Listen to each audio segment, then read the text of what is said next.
Do you see me or not? Well, Yes, we can see you. Okay, because I don't see myself for some reason. I see you, but I don't see myself, which is fine. But normally I see myself as well in a little window, but it doesn't matter. I don't need to see myself, but I just wanted to make sure that I have the computer set up right. Is it okay? My background and everything? Yeah, we Oh. can see you. Okay.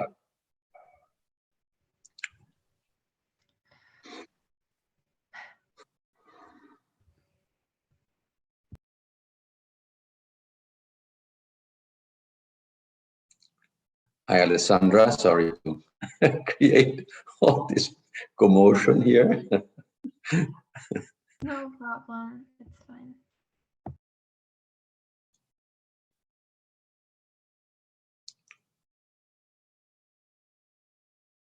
How many people are in the call?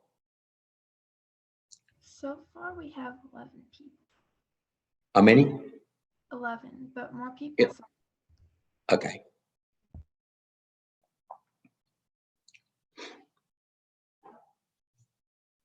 When it gets to 3:30, we can start. We have a short introduction, if that's okay with you. That's fine. Thank you. I see that you found a nice picture there.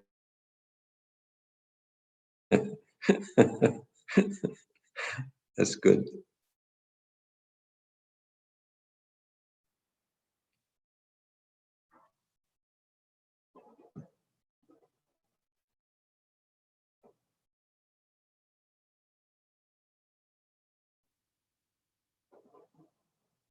Quick question. Can you guys see the bar on top? Like, Where it says you're viewing this Sandra view options. Yeah. We can see like your Khan Academy classroom thing, but it's fine. do you know how I can like make it full screen? Say it again. I don't know if it's possible if you're looking at the notes, but yeah. Huh. I think you can press F, but I think that just makes it go to present. Just F or like Control F? I think it's just F or Control F. I'm not sure. I think that would just make it to present the presentation, but I don't know. Okay, it's fine. Maybe I'll just oops.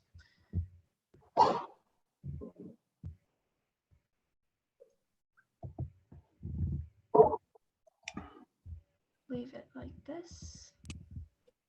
Can you Just see? a minute here. You can still only see the same thing, right? Are you talking to me? Just anyone who can see it.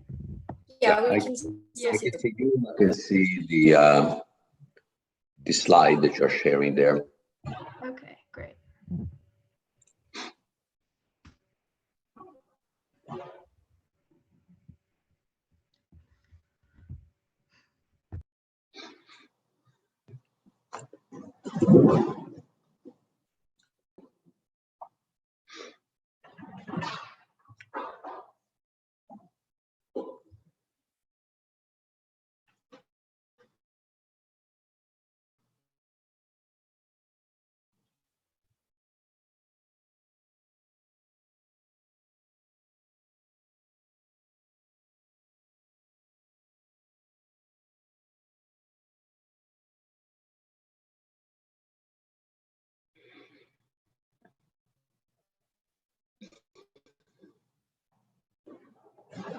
It is time to get started. We're going to do a quick introduction. First of all, thank you everyone for coming.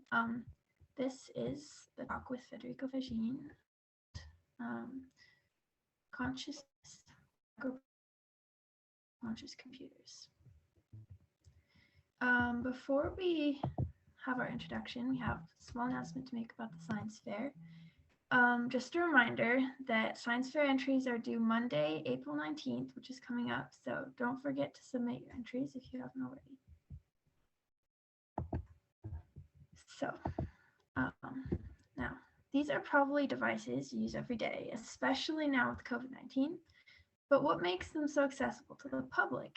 It's their price. Computers used to be really expensive, but because of the invention of the commercial microprocessor, computers, calculators, flash drives, microwaves, dishwashers, fridges, and phones have become accessible and a part of our everyday lives. None other than Federico Faggin, who's here with us today, invented the first commercial microprocessor at Fairchild. Fairchild was reluctant to accept his work, which led him to Intel, where they realized the value of his invention and the microprocessor flourished. Mr. Faggin later went on to start a company of his own, Zilog, and later even went on to found the Federico and Elvia Faggin Foundation dedicated to the research of consciousness. Today's lecture will focus mostly on consciousness and that aspect of his work. For all his excellent work, he has won numerous prizes, some of which include the Marconi Prize, the W. Wallace McDowell Award, the Kyoto Prize, National Medal of Technology and Innovation, the Computer History Museum Fellow, and the Enrico Fermi Prize. He has given many talks and has even talked to former President Barack Obama. As you can see, we have a fairly accomplished speaker with us here today. So, without further ado, please welcome Federico Faggin. Thank you. It's a pleasure to be with you, and I hope that you will have a fun time today. I understand this is an interview, so I'm open to your first question. Okay, to get us started, let's ask a simple question. What is consciousness? Oh my goodness. Well, consciousness is what allows us to have an experience which is made of sensations and feelings. As you know, computers don't have any sensations and feelings. They only have signals. They go through their circuits and they don't feel anything. And so the question about the nature of consciousness is, what is it that makes us feel something? Because if you look inside our brain, you probe the brains, all you find is electrical signals, biochemical signals, and so on. So what's going on? What is the nature of consciousness? That is a mystery. It's a mystery that has been going on since day one. Essentially, there are two theories about consciousness. One is that consciousness emerges from the operation of the brain as a sophisticated or complex device or structure. And another one is that consciousness is fundamental. In other words, consciousness comes before matter, energy, space, and time. That type of theory or model comes right from the Vedas, 3,500 years ago, the first philosophical spiritual writings, and through the various philosophies from the Greeks, Plato and Thales and so on, and to the more modern Leibniz and so on. So, however, science today contends that consciousness is just a phenomenon of the brain. In other words, it is what the brain does, but they cannot explain at all why we have feelings. Why do we feel? Why do we know? Why do we have an experience? That is the mystery. And I have been studying this since I was studying neuroscience when I was working at Synaptics, one of my companies. and I wanted to develop some computers that would learn and possibly be conscious. At that time, I didn't think that it was impossible to make a conscious computer, but because I had bought the idea of science that consciousness is indeed a phenomenon that arises from the brain. But the more I thought, and the more I tried to understand, the more I tried to see, could I truly make a conscious computer with, with special software, special hardware? I couldn't see any way, any possible way that I could produce an experience in a computer. So I stop here, and I'll let you ask me more questions, and perhaps there are a few things that you don't understand of what I said, or some more things that you want to know. So, why do you believe that consciousness exists? Well, in my model, I believe that consciousness comes, in fact, before space, time, matter, and energy. I believe that it has to come before that, because that's the only way that we actually know. We know because we are conscious. If we were not conscious, we would have no experience whatsoever. We would be like zombies. It would be dark inside, so to speak. We would know nothing. We would see nothing. We would simply be automatons going through our paces, but we wouldn't know that we didn't know, and we wouldn't know that we did know. So there would be nothing. So in some ways, consciousness is fundamental, if nothing else, to know, to ask questions of ourselves. And it manifests itself as curiosity, as love, as joy, as all the things that make sense in our life. If we were not conscious, we wouldn't feel anything. We wouldn't know that we exist.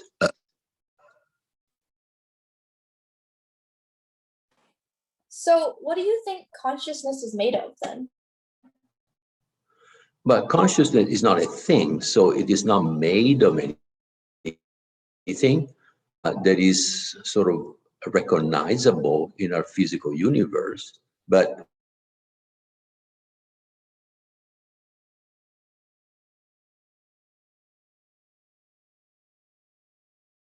it is what everything is of, as opposed to itself being made of something.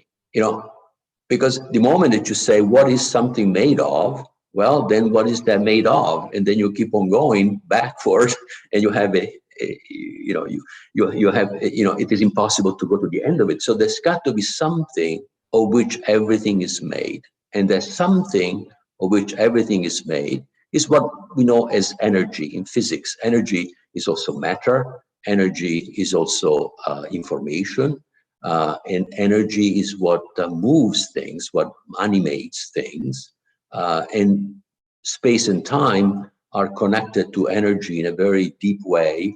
And we don't know really what space and time are. So that stuff of which everything is made must be conscious. So in my model, consciousnness is a property of the stuff of which everything that exists is made: space, time, matter, energy. So that's it. So that would be a fundamental postulate. I cannot prove that is the way it is. You have to assume that. But then if you assume that, you have to prove how space, time, matter, and energy emerge out of that stuff of which everything is made. That is the same thing why science cannot prove that everything is made of matter, energy, space, and time, as they say, because they cannot prove how consciousness can exist. If we were made of the matter, energy, space, and time of physics, we should be unconscious. We should be zombies, exactly like the computers are. So the hope here is that by starting with this new assumption, which is as old as the early writings of mankind, we have a choice, we have an option, we have a possibility to in fact unify the general relativity and quantum physics, the quantum field theory, that today resist unification, because it is impossible to make sense of a reality which is quantum and also not quantum, which is the general relativity. So one of the questions we have been thinking about is, for what reasons and how do you think consciousness has developed in humans? And do you think that it's a reason other than our survival? You see, if consciousness is fundamental, you can find no reason why consciousness exists other than claiming that it exists and everything else comes from it. So the question is, how did everything else emerge from consciousness? You see, you either explain by assuming that consciousness is material, you have to then explain how consciousness emerges from matter, and science cannot do that. Or if you assume that consciousness is fundamental, then you have to explain as matter comes out of consciousness. So in my model, I explain that matter comes out of consciousness because matter fundamentally is information. And information is what conscious entities that exist before matter need to communicate with each other. So, and this, by the way, matches with the most recent findings of physicists. The physicists that study physics, fundamental questions of physics, have determined that information is what really is the foundation of reality. So if information is a foundational reality, however, why is it that that information is meaningless in their theories? I claim that information is the foundational reality, but there is something which is even more fundamental, which is consciousness, which is what gives meaning to reality and what requires information to communicate meaning. We communicate meaning. When I communicate with you, I communicate the meaning that I have within myself. And I do that using symbols, using information. Those symbols, those fundamental symbols, are those that we call particles, elementary particles, atoms, molecules. So if we start with consciousness, then we completely subvert the way in which we see reality. It is matter which is symbolic, and it is really ephemeral. In other words, it is not what we thought it was. And consciousness instead is fundamental. Fundamental is our experience that we have through consciousness. You've mentioned a couple times your model. Would you be able to describe your model in more depth? Well, I think it's hard to explain it in more depth than what I'm talking about, because I'm simply going so deep that perhaps you should be wondering if I'm crazy by telling that consciousness is so fundamental that matter comes from it. So yes, the more depth that I can give you is that what you are, what we are conscious beings that do not exist really as conscious beings in this physical world. We exist in the quantum world, what physicists call the Hilbert Space. Is a mathematical space at this point, but it is the closest model that we have mathematically of a space in which our conscious being, our conscious essence exists. So if that is the case, that consciousness, that's the experience that we have, does not exist in our body. It exists in that reality, which requires many more dimensions than the physical dimensions that we have in this space and time, which is 3 + 1. So that is good news, because it would tell you that if the body dies, you don't. You meaning your consciousness, who you are, the capacity to have an experience, the capacity to act with free will in the world. Those are the key things that characterize that conscious entity that exists in this quantum reality. And so I'm actually giving you some good news, because you don't need to download your consciousness in a computer of the future to live forever, because you are not going to die. There is nothing to download anywhere, because you don't die. That would be a good idea, isn't it?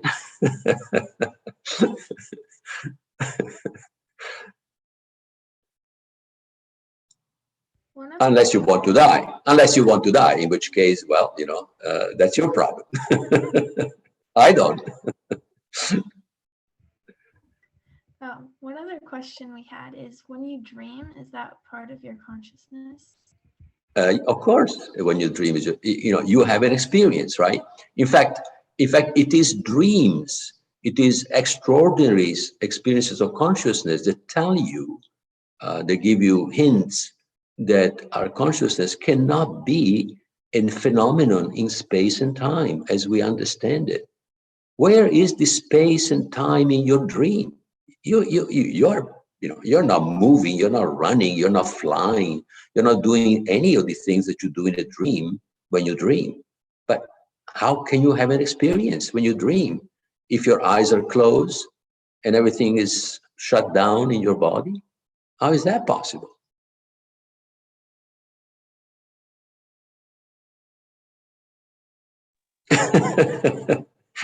You look puzzled, but what the hell?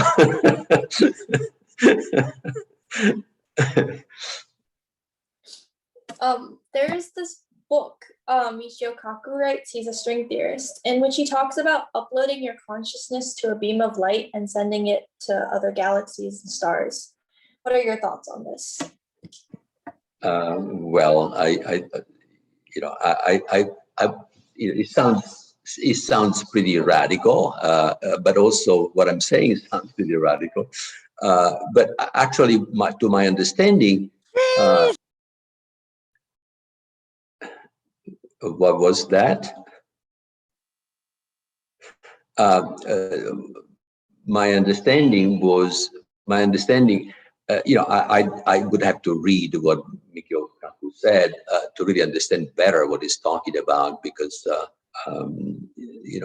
we don't need to move through.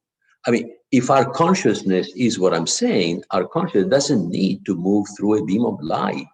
You see, a beam of light is an expression of who we are, as opposed to us, having to board a beam of light. That's a materialistic concept. We don't have to board any vehicle to go anywhere, because we can move. We can move without any body, any physical construct. You see, but that I don't think that what he's talking about, I cannot comment anymore, because what I said, because I should read exactly what he's saying, and I don't want to put words in his mouth, and I don't remember reading that. So that's all I can say at this point.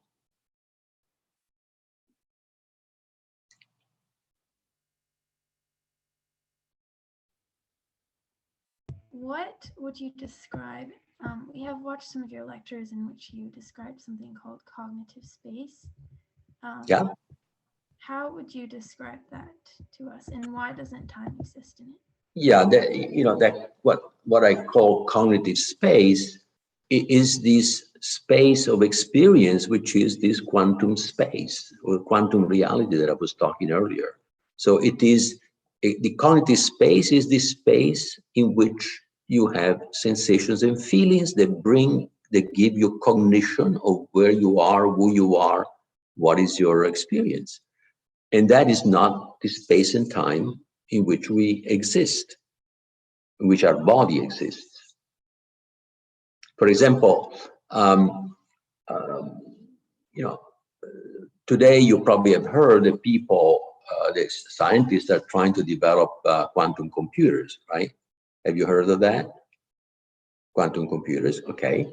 So quantum computers are computers that use matter, typically a very low temperature, close to the absolute zero, and they use atoms and molecules in order to do computation. The computation that is done uses rules that are not the rules of classical physics, the rules of computers. And if you use those rules that can only express themselves in our physical space and time at very low temperature, you can actually do computation much, much faster than you can do with any classical computer, the computers that that we have. And to the point where the computation can be so fast that instead of taking 1 billion years for a regular computer, even the fastest one, it might take 10 minutes. So where is that computation done? That computation is not done in the physical space and time.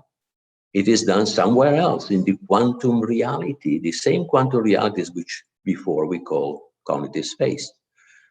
But that kind of computation, though, is still algorithmic. So it still uses quantum physics as algorithms, like we use algorithms in a computer. So that doesn't mean that a quantum computer is conscious. But consciousness requires a conscious entity, but that conscious entity needs to have a certain complexity in order to have the free will, which is also essential for a conscious being to be such. In other words, consciousness is one property and free will is another. Free will is the ability to act with free will, meaning with whatever you want to do.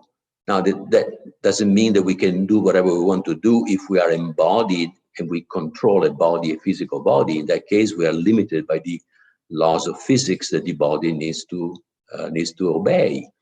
But we have a certain amount of freedom to make choices, and those are the choices that we are held accountable for by who is that ourselves, is that self that exists in this quantum reality, in this cognitive space.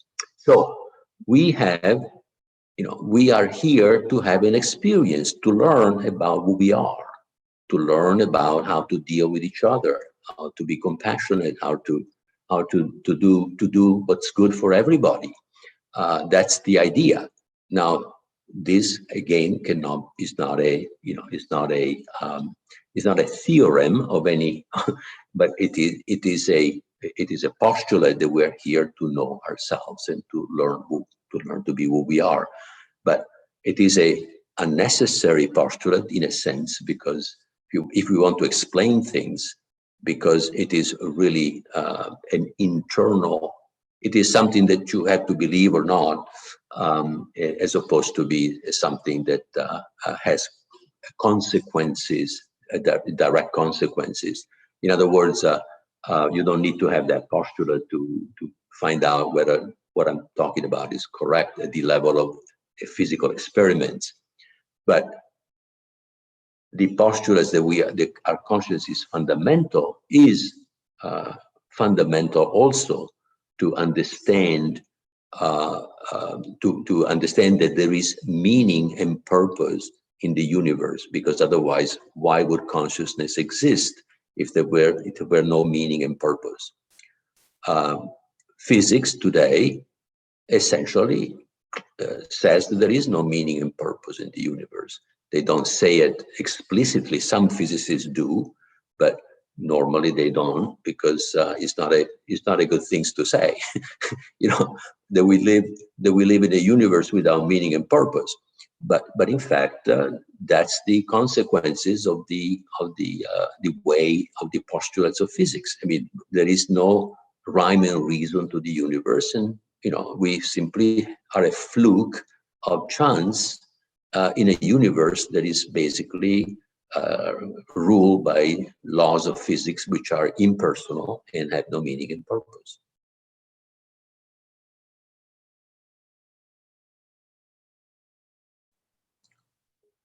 You talk about our consciousness being something that helps us perceive our world differently. So if we Say it again. I didn't get it. Say it again. sorry. You talk about how consciousness helps us perceive our world differently.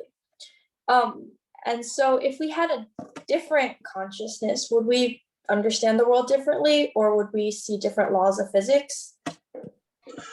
Well, if we had a different consciousness, we would most likely perceive the world differently. I think that you know, animals, you know, a squirrel perceives the world very differently than we do, and a worm even more. And the way we perceive the world it depends on the sensory system that we have. And now, when I say perceive the world, I mean this physical world, because it's very, you know, I cannot tell you how we perceive the world when we are not when we are without the body, a body. Though there are, you know, uh, uh, there is anecdotal, there are anecdotes of people, for example, that have near-death experiences, in which they have experiences of a reality that is not this physical reality, because in this physical reality they are dead, they are clinically dead, but they are reanimated because of the power of our medical capacity, medical science today. And so many of them then report to have been in a special, you know, special places, have special experiences.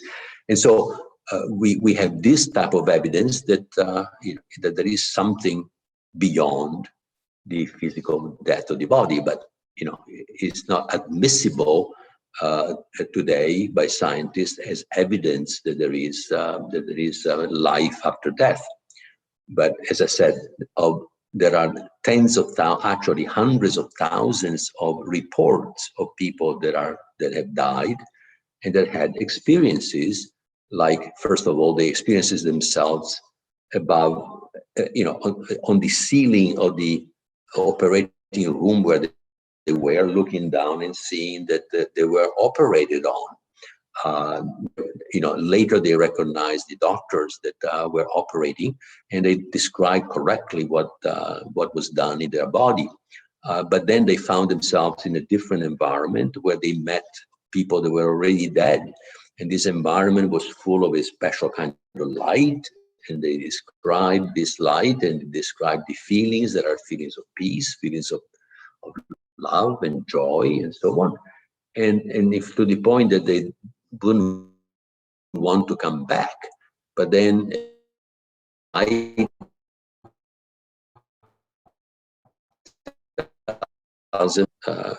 in the recovery room of the hospital. So these stories are not, you know, there's not one person that said this. As I said, hundreds of thousands of people tell about similar stories. So they cannot be all crazy. And the most important things about this is that the people that have those experiences most of them have their life changed by those experiences. They lose their fear of death.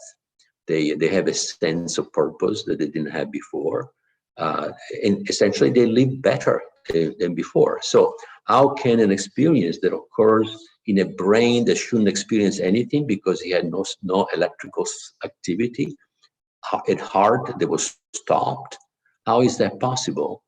You know, so this evidence has to be taken seriously. It cannot be just waved out because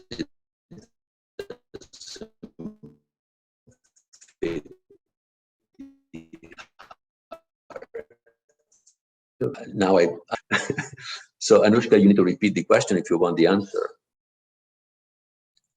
You're stopped. The screen. So Alessandra, you probably need to take over. the question, I think you already answered it, but we were going to move on to the next part of the lecture. I mean, there's a lot more we could talk about on this. Oh, I'm sure. We have limited time, so we're going to move on to differences between computers and living organisms. Can or do neurons act like electrical parts, and by studying them, would we be able to build some sort of simulation of the brain? Say it again, the last question, the last part. Be able to use, would we, by studying neurons, do you think we'd be able to build a simulation of the brain? Do you think that's possible? I don't think that it will be possible in the next 10, 20, 30 years, because to truly simulate the brain, you need to have quantum computation. You need a quantum computer. But quantum computers of a power so huge that we don't have them yet. So the simulations of a brain based on a theory of the brain, which is what we have now, that considers the brain as a classical system, those will give you only partial simulation of the brain. Will only give you the stuff that you can measure, with probes and so on. But the complete simulation of the brain requires having neurons. Neurons are quantum and classicals. They're not classical structures. So it would be impossible to do that for I don't expect that this will be possible in the next 100 years, because the brain contains 10 billion neurons. Sorry. 10 billion neurons, and 10 billion neurons, and each neuron has typically 10,000 synapses, and the synapses also are quantum, and so we are talking about 10 trillion now elements which need to be simulated. I mean, that's such a if they were classical, you could expect that perhaps in 30, 40 years you will be able to do it, but by being quantum, that is out of the question.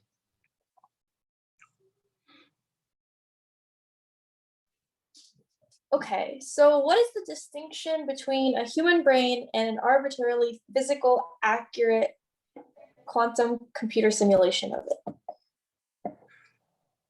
Well, as I said,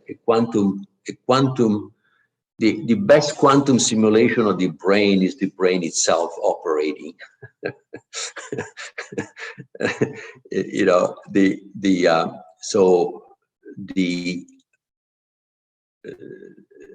I think that the important thing that you have to remember is that when you do a quantum simulation, you can get results, but the operation of that doesn't happen in the space-time, as I said earlier. So a quantum computer may be conscious, but it may not. But it may be conscious, but not operating on a entity, because it doesn't have the free will. It does have, a quantum computer will have to, by necessity, will have to do to solve an algorithm. You need to give them an algorithm, and that algorithm is in the initial conditions in which you set a physical matter, in order for that physical matter to then go through this computation in a sort of analogical form. So when you do that, you cannot have free will. Free will, can only happen if you have different quantum systems that have it, which are not quantum computers. They are more sophisticated structures. We don't know yet how to make them. We still don't know how to make complex quantum computers either today. But wait, guys, gotta take a shit. Wait for me. say it again. Sorry, I think someone accidentally unmuted. Say it again. I think someone accidentally unmuted. You can continue. Well, I'm actually done. I think I answered that. I answered your question. So in other words, the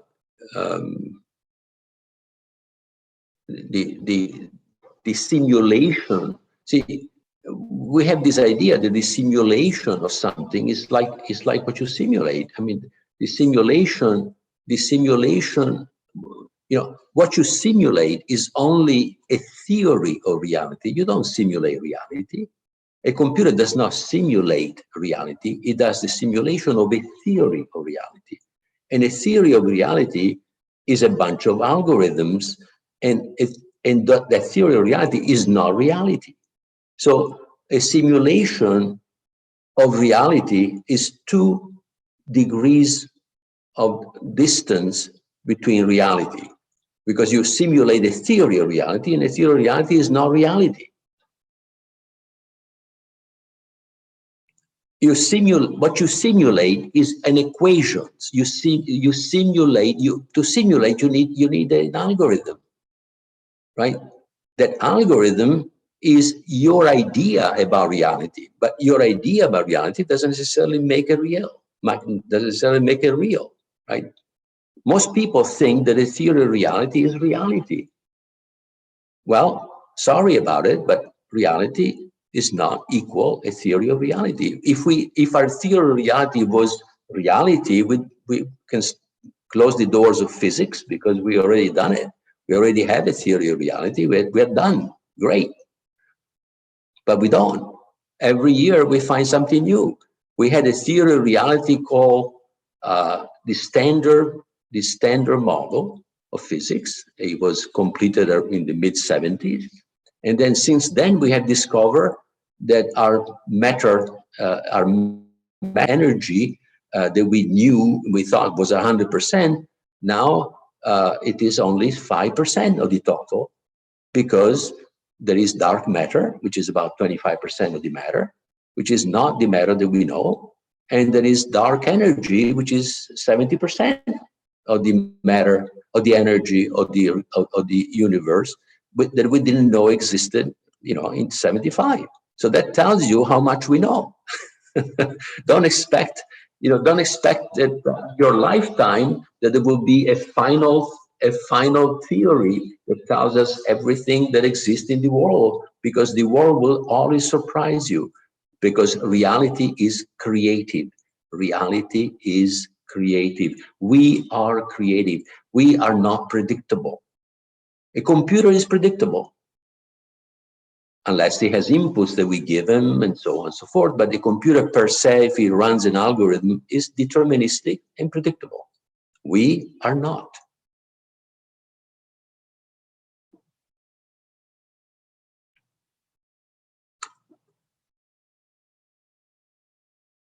Any question for the attendees, or how are you going to handle this?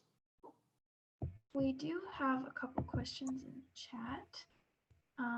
One person was asking what your perspective is on Neuralink, or the idea of combining human consciousness with computer power. Say it again. I didn't. My perspective on the idea of combining human consciousness with computer power.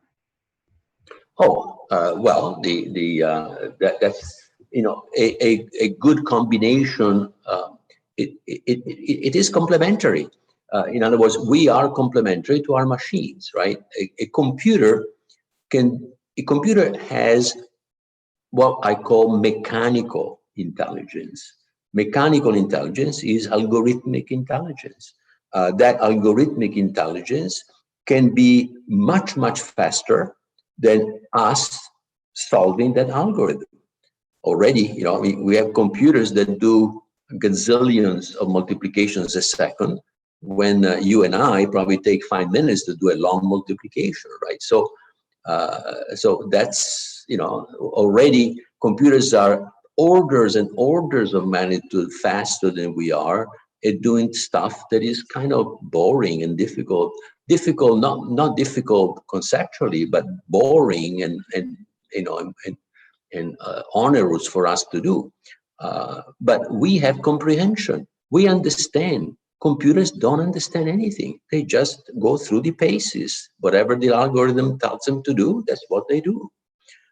So computers, therefore, can be extremely valuable, and they have been, and they continue to be extremely valuable to us. But let's not attribute to computers properties that they don't have. Computers cannot be conscious, and computers cannot have the intelligence that only consciousness and free will provided, which is the creative intelligence, the intelligence that is non-algorithmic, that goes beyond the capacity of an algorithm to capture. So that is the fundamental, you know, if you go away from this discussion with something important to remember, is just this, that we are creative, we understand, we are eternal, not as bodies, of course, but as who we are. And we can do things that computers can never do, while computers can do stuff that we can do, but they can do it so much faster that they can be very helpful to us. But let's use them properly. That is the key. We must use them properly. And I'm concerned that people that are telling us that we are machines, they would like us to believe also that we are flawed machines that can be bettered by their machines so that they can control us. That you need to wake up to that. That's possible, that there is such thing going on, and so you need to use your head and not believe what you read on newspapers. We have another question in chat, actually. It's a little long. Animals and humans have different consciousness, but are governed by the same laws of physics and the same set of reality. If consciousness is more fundamental than matter, space, and time, in what ways does it provide our reality? And why creatures with different consciousness experience the same reality? Well, first of all, we do not know. We don't know anything about the consciousness.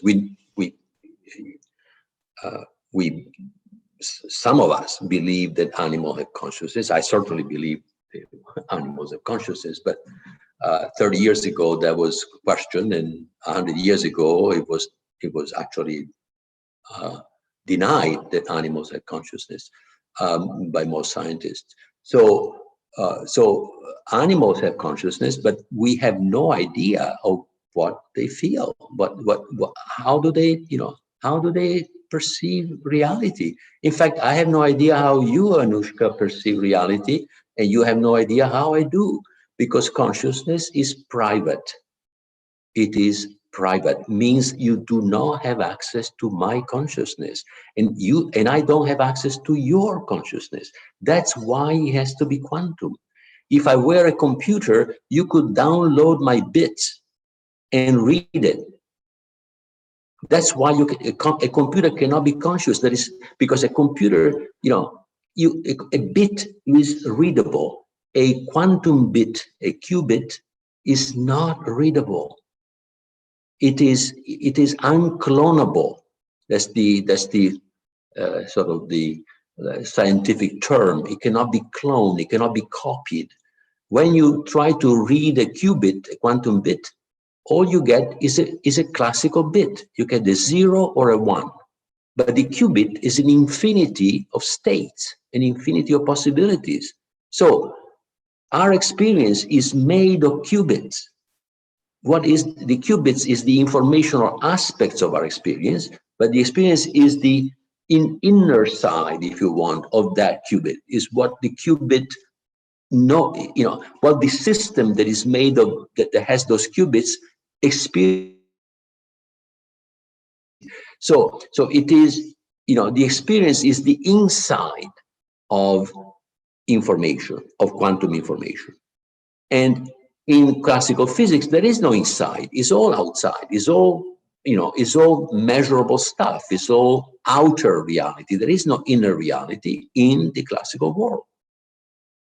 And so when we ask ourselves, what is the experience of anyone? We don't know. We cannot know. We can know if that person that we ask is capable of expressing itself in ways that are so clear and so good that we can get it. But even that requires us to already have an idea of that type of experience. Let me give you an example. Suppose I eat a exotic fruit it tastes different than any other fruit that I've ever tasted. So now I want to tell you what the taste of that exotic fruit is. So how can I tell you? The best way would be to give you the fruit and you taste it, but I don't want to do that for now. I want to write it down. So I write it down. I write a 10 pages expose on the taste of this fruit. You read, you kind of understand the words, but you cannot understand what it tastes because you're only reading words, and you can only experience something that you already know, but you don't know that taste. Then I give you the fruit. So you taste the fruit, and after you taste the fruit, you read again my description. Now you understand my description because you tasted the fruit. But before, without tasting the fruit, you did not understand what I was telling you. What does it tell you? That meaning comes first and symbols comes second. And you can only get the meaning of a symbol if you already had the meaning within yourself. That's why it's so important. That's why it's so important to understand that consciousness being private, I cannot understand what's going on within you unless I had an experience similar, close enough to yours, that then using proper words, I can get the meaning of what you're feeling.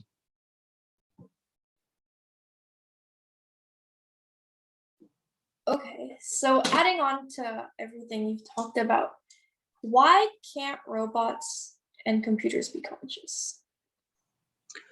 Because they are classical. Classical systems cannot be conscious because they are systems that are exactly the sum of their parts. There is nothing more than the sum of their parts. So a computer is the sum of its bits, essentially. And even you take programs, you put different programs that connect to another program, it's still a program. You basically the description, the full description of the parts describes completely the system.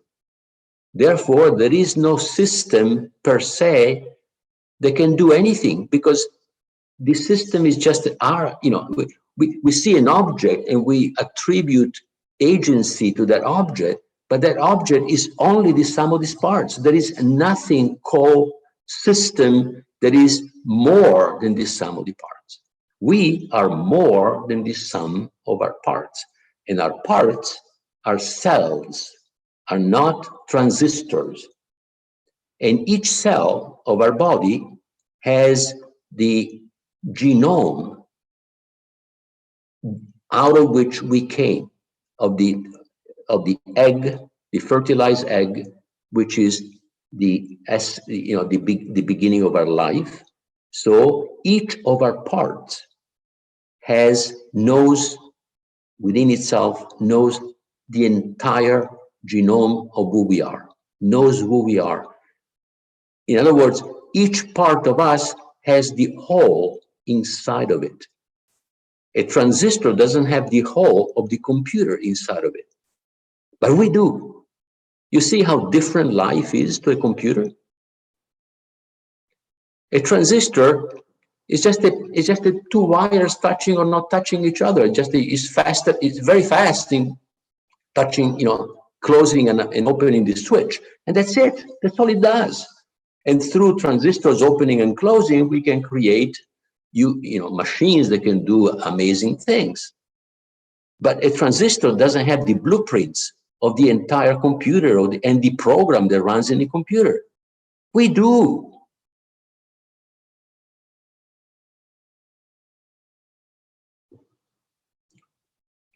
I have a question. So my question is, do you believe that artificial intelligence will take over humanity? And if so, how soon? Yes. Well, presumably, you understood already. My position is that artificial intelligence cannot take over humanity simply because it's not smart enough to do it. However, bad people using artificial intelligence can take over humanity, and that is the problem. And that problem could be serious if we let people tell you and you believe them that you are a flawed machine and you believe that their machines are better than you. Then you are self-sabotaging and you're not going to fight this clear taking over of your freedom and your ability to be a human being. So that's the problem. The problem is men, is not machines.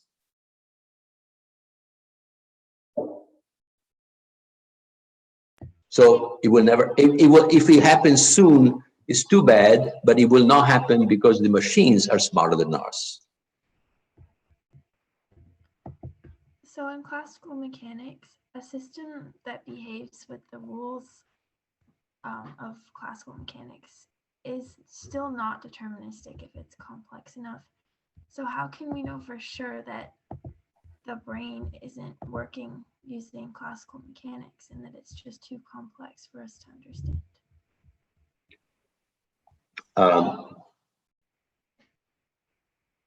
Repeat the question because I'm not sure that I understood. Are you saying that quantum mechanics is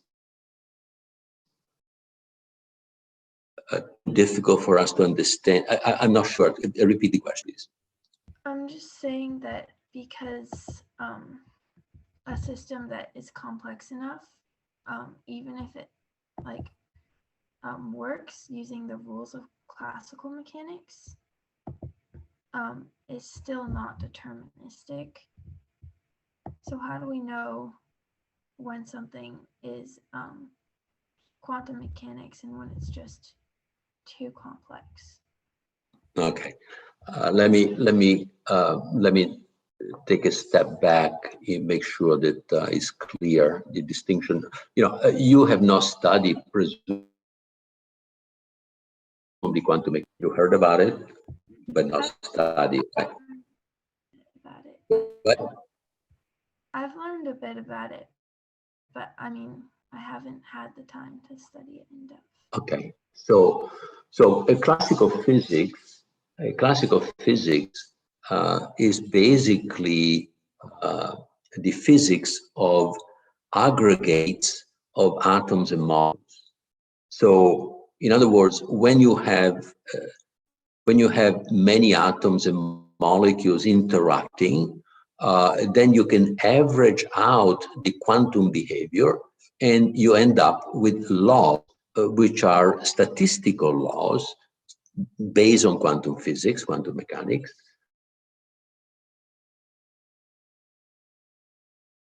Different. Those laws are deterministic. So the classical laws of physics are deterministic. The laws of quantum physics are probabilistic. In other words, quantum physics cannot tell you, for example, where I will find a particle. It can only tell you the probability that you might find a particle at different positions in space, for example. So quantum physics is then epistemic. Epistemic means that it can only tell you what you can know about reality. And it also tells you that you cannot know everything about reality, because there is such a thing as the Heisenberg's uncertainty principles that tells you that you can only know with high precision either the position or the momentum of a particle, not both. So quantum physics is about what you can know. Classical physics assumes that what we are describing is the ontology of reality. And so it tells you, for example, that an object moves in a trajectory, and it does, it basically tells you how we imagine reality to be. But that is not real ontology. That is what we thought was ontology. But ontology is neither in quantum physics, because quantum physics is epistemic, and the ontology of classical physics is an illusion. In reality, the real ontology is, as I mentioned earlier, in the experience that we have, in the knowing, in the actual knowing, not in the what we can know, but in the definiteness of our experience. My experience is definite. But if you look at me from the outside, you don't know what I'm experiencing. And so you can only make suppositions about what I might be experiencing. And therefore, the only way that you can describe me with is probabilities that I may be in this conscious state or that conscious state or that other conscious states. And that's it. That's all you can do. Because my consciousness is private. And in quantum physics, in a model which I have developed with a famous Italian quantum physicist called Giacomo Mauro Dariano, which is a paper that will be a chapter in a book that will come out in about a month or so. Basically, what we are saying is that the fact that our consciousness is private matches exactly the situation that we have with the special states of a quantum system that are called pure states. Those are states which are more than the sum of the parts. And I can stop here because I cannot explain you, because it takes very complicated mathematics to explain you. But basically, those special states called pure states are more than the sum of the parts and cannot be copied, cannot be seen by anybody except the owner of that state. And the owner of that state knows those states not because he sees them as information, which is quantum information, but because he experiences them. You see? So I am the owner of my special quantum state. I know it. I know what I feel. That's not a probability for me. For you, an observer outside, it is a probability. And of course, if you're trying to observe a quantum state, a pure quantum state, you can only see very little of it. If you want to intrude into my consciousness, you will only see very little.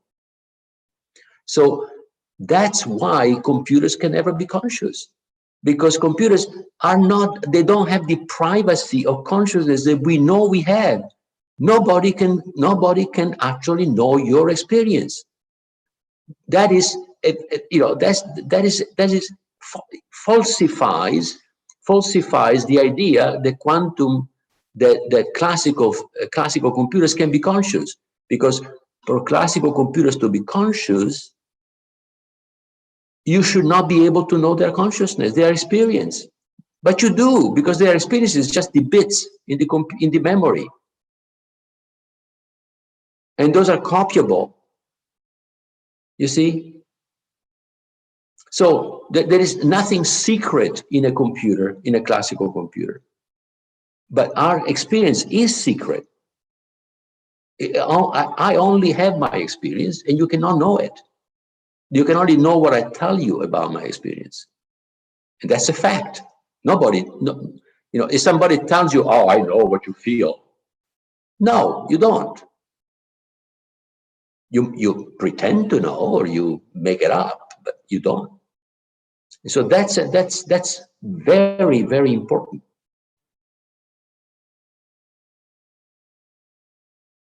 Okay, we are wrapping up on the hour, but we have a couple questions in chat.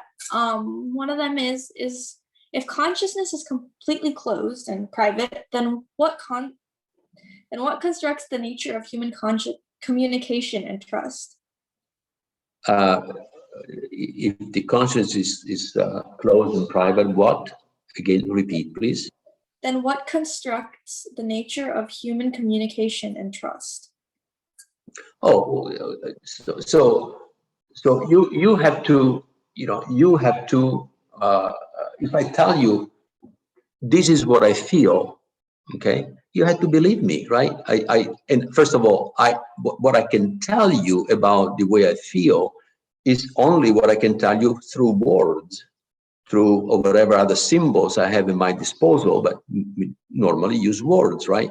So if I speak the words, I give you a little more input than if I write the words, because when I speak, I modulate my voice.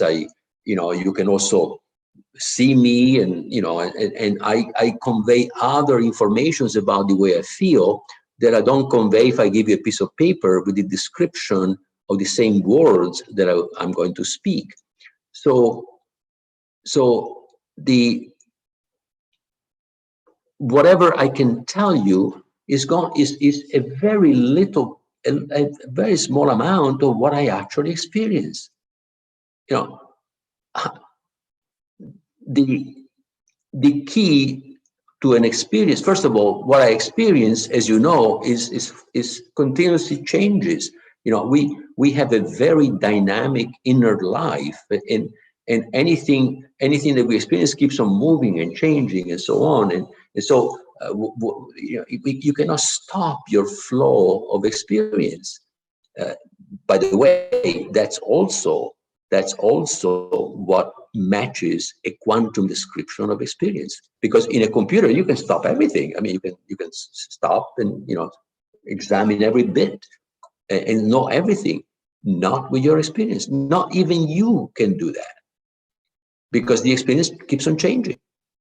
And so there is a very important and crucial difference between my experience and the ability and what I tell you about my experience. They're not the same. In fact, they are very far from each other.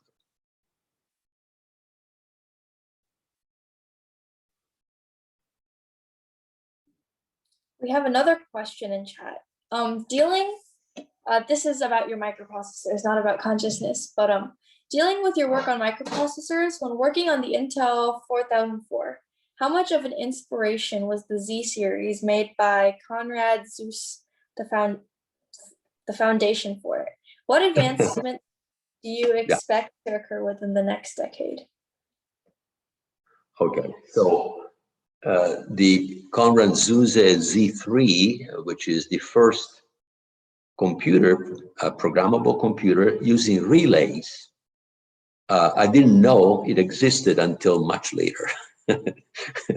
So in fact, many people that wrote history books about computers didn't take into account that actually Konrad Zuse in 1941 built the first Turing complete computer.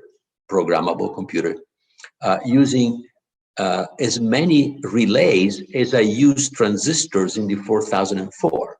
Konrad Zuse used 2200, if I remember correctly, 22 or 2300 transistors in his computer, and I used 2300 in the 4004. That's for the CPU. And of course, the memory in Konrad Zuse was a film, a 36 millimeter film that had punched hole. So the problem with Konrad Zuse's computer was it was very slow. He had a clock frequency of 5 hertz, 5 cycles per second. The clock frequency of the 4004 was 750,000 cycles per second, and so it was much faster. Still not fast enough to do a lot of things, but much faster.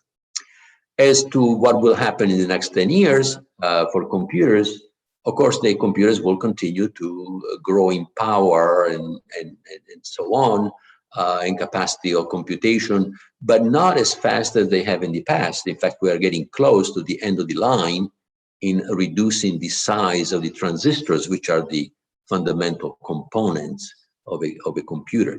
The transistors now in the most advanced technology are 5 nanometers, 5 billionths of a meter in their critical dimension. So the critical dimension that I used in the 4004 was 6 microns. So it was about 1,000 times larger than what people can use today in production. Whether we can be able to go to maybe at the most 2 nanometers, that's very questionable. 3 nanometers may be possible, 1.5 probably not. So you see right away that we are very close to the end of the line. And if we cannot make smaller transistors, we cannot make more powerful computers. So we had to find new ways, and people, of course, have been searching for new ways to make basically molecular electronics for about 10, 20 years now. So I'm sure that we find other ways to do better, but not that much better, because when you're close to the dimensions of a molecule, a typical molecule, small molecule, is about a nanometer. So a nanometer, is very close to the minimal dimensional transistor. So you can see right away that when you reduce the size of a transistor, you can no longer have the averaging of the quantum properties. You now deal with with properties of individual atoms and molecules, and properties are not controllable like you can control the properties of a class.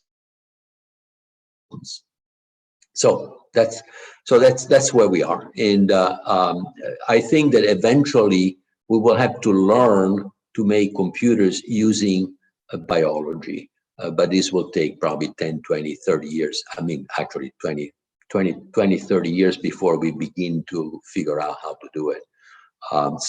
But biology really is so much more powerful than what we do today with silicon, because biology also, in my opinion, uses quantum computation. They use tricks that we have yet to figure out, and that's why, by the way, living organisms are so much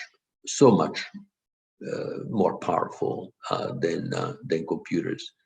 Especially in their creativity and ability to act as entities that have consciousness and comprehension. So just following up to that, then, do you think Moore's law will continue to be a governing theory, or would it be if quantum computers exist or develop?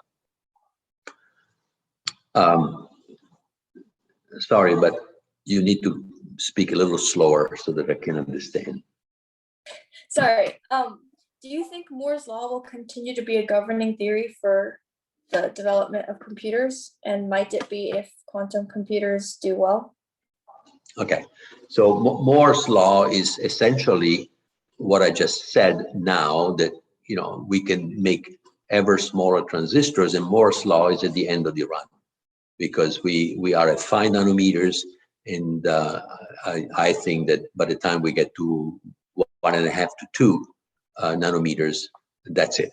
We cannot go any further. So we are at the end of the line of Moore's law, and quantum computers, of course, are at the beginning of their line, and they may take over, but nobody knows yet how to make the type of quantum computers that will be programmable the same way that we do the programmability of our conventional computers. And also, quantum computers require operation at temperature so low, liquid helium temperatures, in fact, below liquid helium temperatures, close to the absolute zero, that they can only be used for, in a very special environment. You cannot have a quantum computers in your iPhone. Not anytime soon. So it's getting past 4:30, but before we stop, does anyone else have questions in the audience? Or oh, there's one in the chat. How about quantum teleportation? Is it possible to preserve a human's consciousness if the information for creating the person is sent far away? Well, according to physicists, quantum teleportation is not possible, because called the no cloning theorem, it simply says that you cannot clone a quantum state. So we are quantum entities, and therefore we cannot be teleported, because you cannot clone me anywhere. So if we were classical, we could, because you can clone, you can copy bits of a computer, but we're not classical, so it cannot be done based on what we know today. Okay, and we have one final question for today. It's do mind-altering substances change the laws of consciousness on a fundamental level?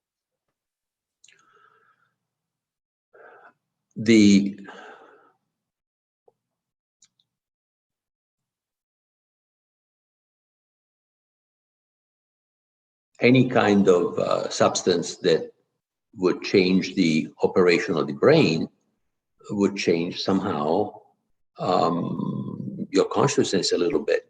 And of course, LSD or any kind of substance that changes dramatically the way your brain works can give you experiences that are very different than ordinary experiences. I do not support using these type of substances, because I think that you don't know what they do to your brain. Basically, our consciousness in my model looks at the signals produced by a healthy body and creates an experience of reality based on those signals, the signals that are created by the body, by the brain, by the various systems of the body, by the cells of the body, and so on. So if that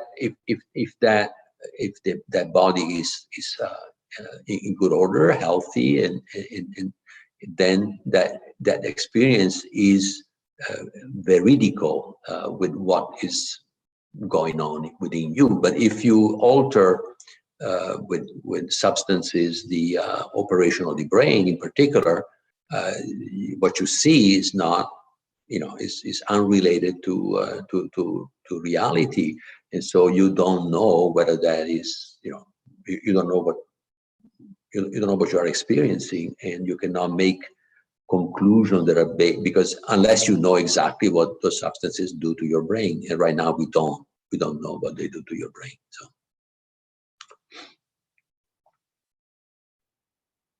Cool. Okay, it is 4:45. Sorry we went over the hour, but thank you so much for coming to talk with us today. This was really incredible, and I'm sure everyone learned a lot. I know I definitely did. We learned. Okay, thank you. Thank you for listening to me. Okay, and have good, good luck to your studies and to your life. It was good to talk to you. It was great to talk to you too. Thank you so much, and thank you everyone for coming. Yeah. Bye all. Thank you so much. Thank you.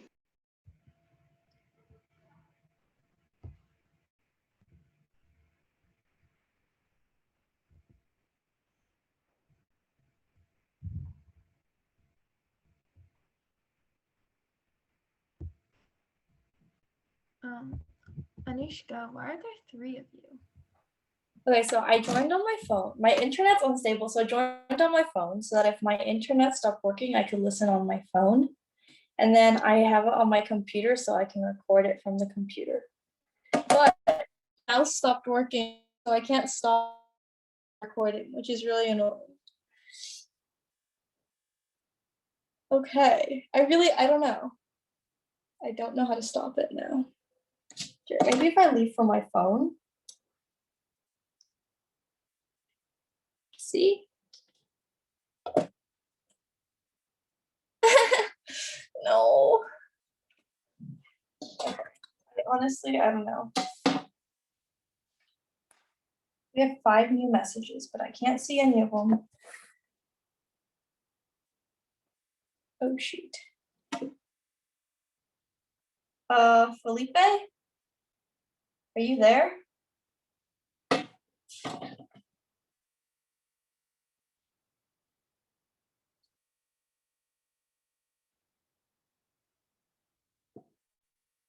Seems like maybe not. So, shall I end the meeting? You're frozen.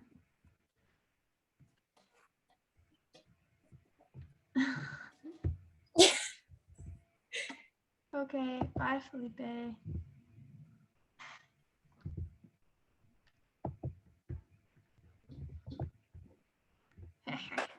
Oh my gosh. No, seriously, I can't figure out how to stop recording this thing. Oh, still recording? Yep.